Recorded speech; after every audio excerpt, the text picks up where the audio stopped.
poursuit Charles avec Repsol. La compagnie pétrolière espagnole profite de l'envol du cours de l'or noir. Son titre a quasiment doublé depuis le 1er janvier et on a appris que le groupe pourrait acheminer du pétrole vénézuélien vers l'Europe afin de remplacer le brut russe. Oui, en effet, beaucoup d'actualités positives autour du titre espagnol, qui est un équivalent Total pour nous, investisseurs français, si vous voulez.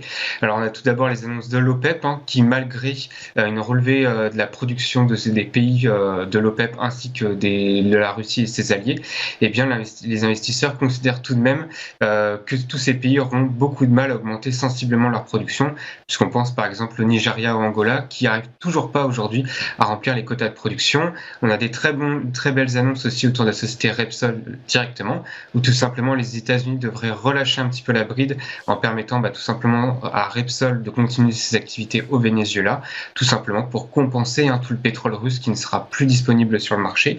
Et puis on a également des bonnes nouvelles aussi sur le front juridique, puisque le président de la société n'est actuellement plus poursuivi par la haute cour espagnole quant à des affaires d'espionnage. Donc beaucoup d'actualités positives autour du titre, des cours du brut qui continuent toujours à la hausse, donc forcément le titre en profite. On a une société aussi qui est peu valorisée, de l'ordre de 5-6 de PE, avec un rendement du dividende attractif de l'ordre de 4,5-5%.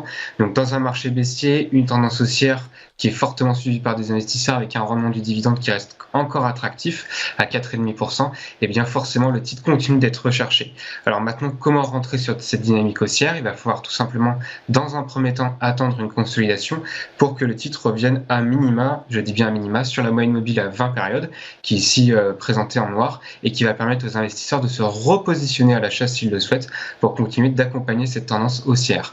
Le niveau à ne pas casser, c'est les 13,75, c'est un important niveau de support, et c'est le précédent creux, donc voilà où on peut mettre son stop par exemple.